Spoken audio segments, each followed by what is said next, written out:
Syria के अंदर America के 2 MQ-9 रीपर ड्रोन तबाह बर्बाद हो गए हैं। अमेरिका के ये रीपर ड्रोन ऐसे वक्त में तबाह हुए जब ये एक मिशन को सरअंजाम देने के लिए उड़ान भर चुके थे। आपको ये बता दें कि अमेरिका और तुर्की आमने सामने आए हैं। अमेरिका की फौज ने तुर्की के ऊपर इल्जाम ये लगाया है कि तुर्की ने अपने मिसाइल सिस्टम से अमेरिका के 2 रीपर ड्रोन तबाह बर्बाद किए हैं। आज की इस वीडियो में हम आपको ये बताएंगे कि असल में अमेरिका के रीपर ड्रोन तुर्की ने तबाह क्यों किए हैं। इसके अलावा बड़ी बड़ी डेवलपमेंट आज की इस वीडियो में हम आपके साथ शेयर करेंगे। छोटी सी गुजारिश है कि हमारे YouTube चैनल असनार टीवी को सब्सक्राइब कीजिए, घंटी के निशान को दबाइए ताकि लेटेस्ट न्यूज आप तक बर वक्त पहुंच पाए। नाजरीन, सीरिया के अंदर अमेरिका ने अपने 2 रीपर ड्रोन मिशन के लिए भेजे थे। ये मिशन रशिया और तुर्की की फौज के कानवाय को टारगेट बनाने के लिए बनाया गया था। मतलब ये कि अमेरिका का ये MQ-9 रीपर ड्रोन रशिया और तुर्की की फौज को निशाना बनाना चाहता था। अभी निशाना बनाता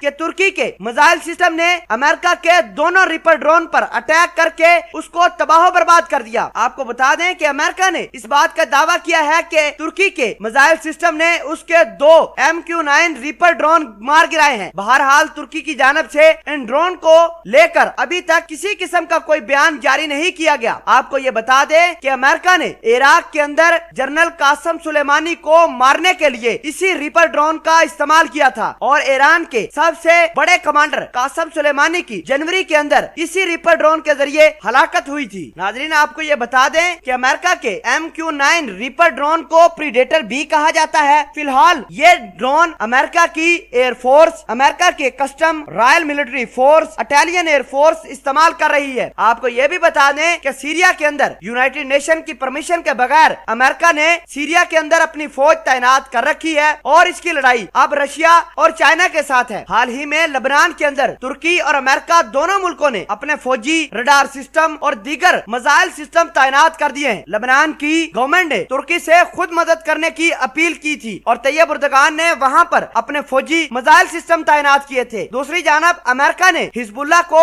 लेबनान से खत्म करने के लिए वहां पर अपने फौजी तैनात किए थे। आपको बता दें कि लेबनान के हालात बहुत ज्यादा खराब है। हाल ही में इजराइल ने बैरूत के ऊपर 2 एटमी धमाके किए थे जिसके नतीजे में 250 से ज्यादा लोग शहीद और 4000 से ज्यादा लोग जख्मी हुए थे। उसके बाद अमेरिका और तुर्की ने लेबनान के अंदर अपने अपने मफादात के लिए फौजें तैनात की थी। अमेरिका ने हिजबुल्लाह और ईरान को लेकर एक बड़ा बयान जारी किया था। कहा था कि लेबनान के अंदर हिजबुल्लाह और ईरान की कमर अमेरिका तोड़ देगा। बहरहाल सीरिया के अंदर तुर्की और अमेरिका की लड़ाई काफी गंभीर हो चुकी है। इसी वजह से अमेरिका के रीपर ड्रोन तुर्की ने हमला करके गिरा दिए हैं। दोस्तों, आपके ख्याल के मुताबिक अमेरिका के जो तुर्की ने रीपर ड्रोन गिराए हैं इसको लेकर अगर आप कुछ कहना चाहते हैं कमेंट सेक्शन में अपनी इज़हार ख्याल जरूर पोस्ट कीजिएगा। जज़ाकल्लाह।